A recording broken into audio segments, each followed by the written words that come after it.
WARDOGS alpha test. Here's my thoughts on possibly the best alpha test play test ever released that I've played. This game combines all of the best qualities of a few different video games and turns them into an amalgamation of borderline insanity. And that's insanity in a good way. So you've got a little bit of Arma Reforger in there, King of the Hill. You got a little bit of Battlefield, and just a tiny pinch of Squad. So let me tell you about it. The overall picture so far in the 3 days I have had to play, enjoy, dig through, get to know WARDOGS have been pretty exceptional. Never before has a video game immediately taken grasp of my emotions, you know, my dopamine receptors, my desire to keep playing and not sleep since I stayed up for the midnight release of Halo 2 at the mall. Once I got past the initial excitement of being fed something that was fresh and new, something I haven't played before, I started to really get to the nitty-gritty of WARDOGS, and it was pleasantly surprising. It seems to me they have thought of almost everything with this game. In its current state, as I'm playing, this could very well pass for a polished product, a title ready to be pushed out for early access. However, this is an alpha test, not even beta. It just goes to show how much work and effort Bulkhead development team has put into this game to deliver a product that all AAA developers could only wish to do. In Arma Reforger, quality of life example here. If you crash your helicopter, you have to go back to main base or get a teammate to get a repair truck. Come push your helicopter over and repair it, or be friends with an admin to do it for you. You're better off respawning at main base and grabbing a new one. But the Bulkhead team, they thought of this, you know? They've obviously played Arma. If you crash your heli in WARDOGS, which you will because they're very different to fly, you have a prompt to relocate your helicopter, and what that will do is place it on its skids. Then you just take the wrench out of your pocket and you fix it. It's a small quality of life feature that lends to an overall bigger picture of highly intrinsic and well thought out and purposely designed gameplay that sends you through a loop so seamlessly you don't even realize you're experiencing all these things until you're sitting here typing into a Word document about your experience playing the game, reflecting on everything that's happened. Like, great job, guys. The graphics, the game performance, the fluidity and smoothness of every task and operation has shown me that they truly care about this game. They're making a game that they want to play, not what a bunch of people on the internet want to play. That's a dangerous thing.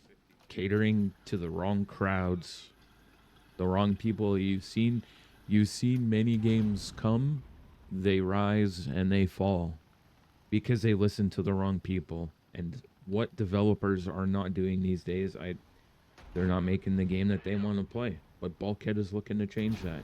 This is their video game. This is not our video game. We're just playing their video game. And that's the difference. I have 30 hours on the playtest, not as lot as a few other people, but I only had one crash. One crash to desktop. Pretty good. I've played a lot of games developed on the Unreal 5 engine, and a lot of them are, well, just shit.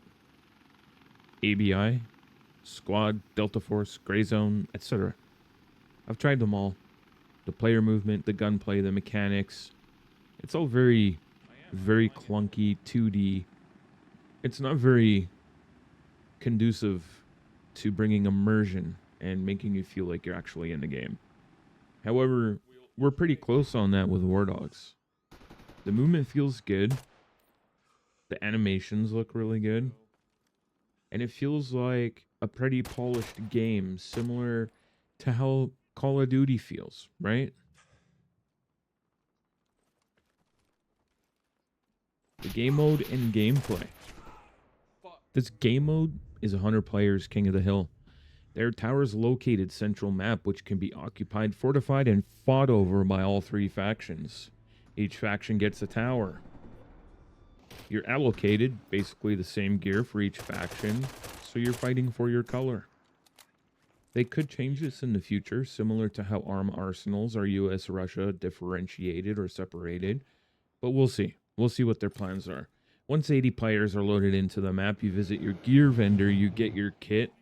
The way the system works is you select a gun, a mag, its ammo, the attachments. Then you hop over a tab, get your meds, binoculars, other equipment. Everything has a price. And you have to earn money on the battlefield. Once you're equipped, you can head over to the vehicle station, decide what you want to use to transport yourself. You can use a car, you can use a truck, helicopter. The nice thing is your money stays with you between the servers and between matches, so you don't have to start from zero. You save it, you use it. However, on match start, you can't just spawn anything.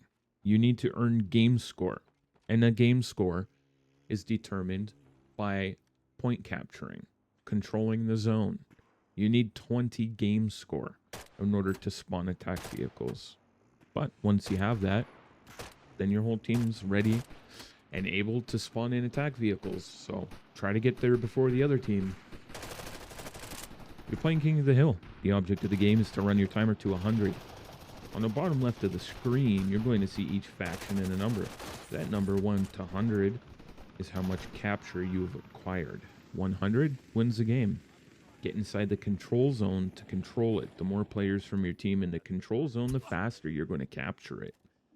However, once enemies start showing up and outnumbering you, you're going to need to gun them down to keep the cap going. Similarities. Features that I find are similar. In Arma, you've got your conflict. You have roles that support the battle. You have your logistics team. You have people sniping, people assaulting, land armor, air. Everyone has a role integral to the victory. The supply guy has to run supplies to the front lines so the bases can keep respawning weapons and vehicles to defend.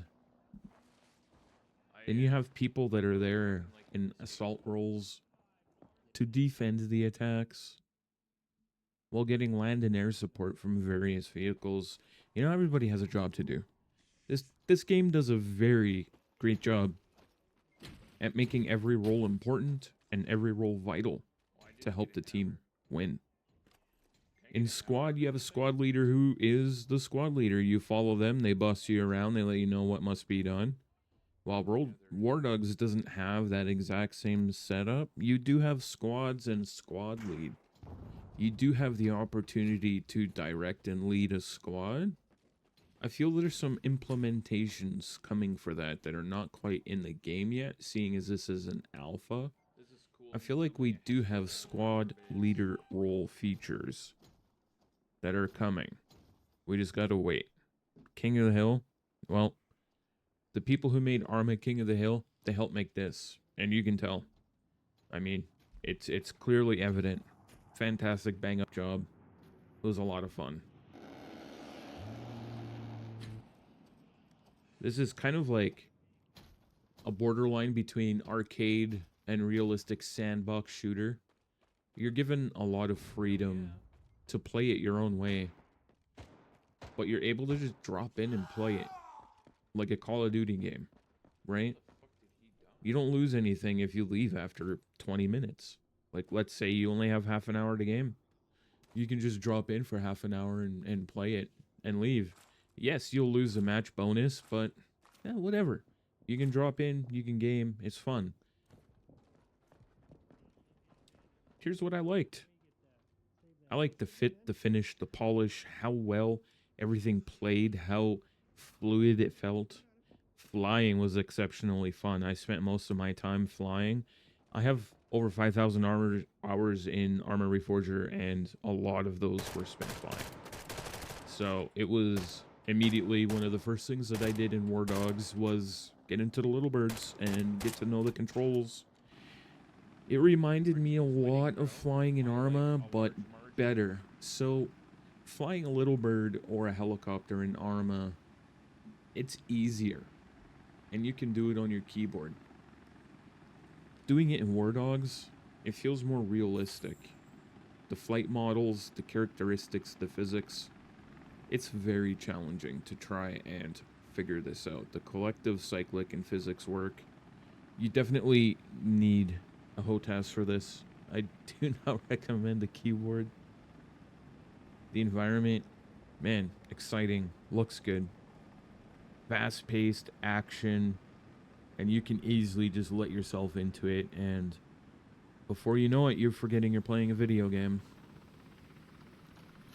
One of my favorite things to do was taking the transport little bird and just trying to do hot drops and learn the landing. So in Armor Reforger, I'm pretty decent at a little bit of stunt flying. You know, J-hooks, flips, flying upside down. It's not quite possible in WARDOGS, but I am bound and determined to make it possible, I hope, on the next playtest. Another cool quality of life feature, you return to main base from being in combat with your vehicle, and the second you enter your main base zone, your vehicle will automatically start repairing. I love that. I love that. I love that. I love that. Just quality of life, man. The progression, it was a little bit long, but it also seemed a bit fast for others. People were really able to very quickly min-max the game, and once the exploits were found, people were leveling up pretty quick. I mean, me personally, I got to level 27, I think, and I unlocked the minigun little bird. That's all I was able to do. The money aspect, pretty awesome. I like it. It, you know, it came from Reforger King of the Hill. It's just been, I want to say it's been enhanced in WARDOGS. It's more in depth. All right. What needs work? Here we go. Balancing. I feel the weapons are a bit imbalanced. Armor's a little bit imbalanced, partly due to the fact that good equipment is locked behind level and price. However, the free gun / free kit, it should be able to put an enemy down should you send enough bullets. There was many times where somebody should have died, but didn't. And it made me and my play group wonder, is this a case of desync or bad balancing? I feel like desync happened a lot, and that they can improve upon the game's netcode and give us a bit better of an experience there.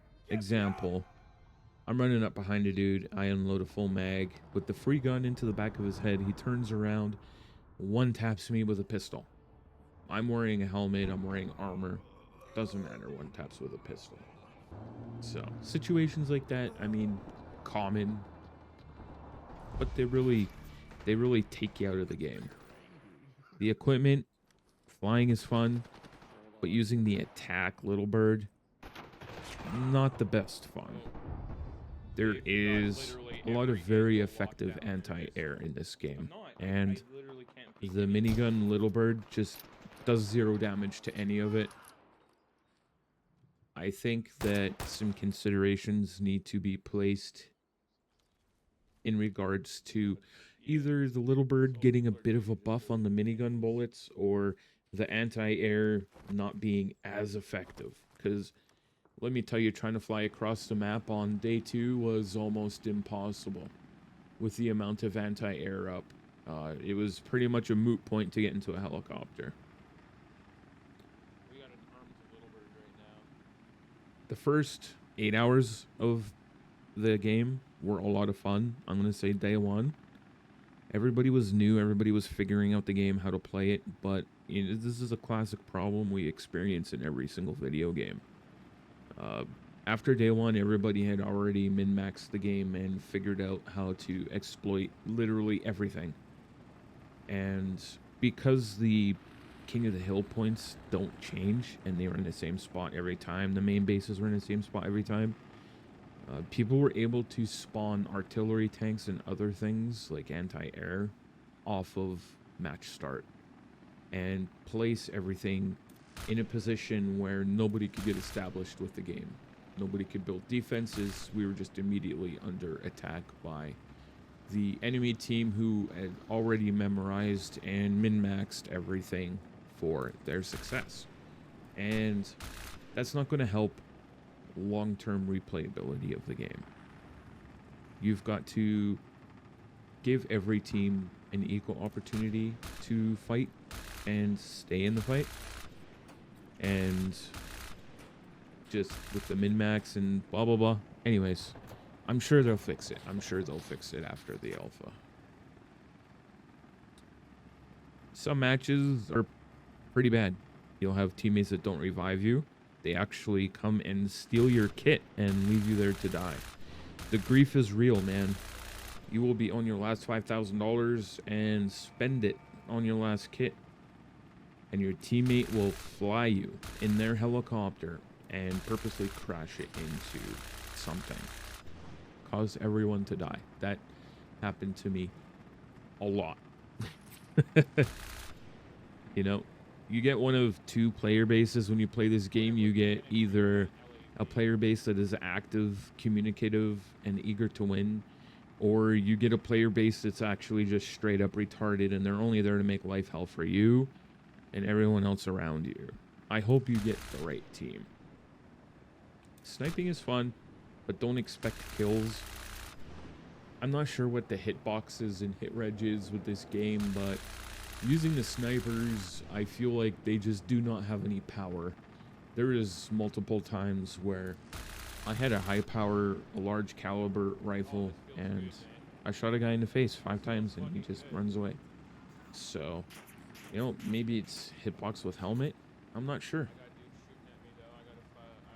The helicopters have a weird tendency to just do what they want when you land. Most often than not, they will flop over on the side.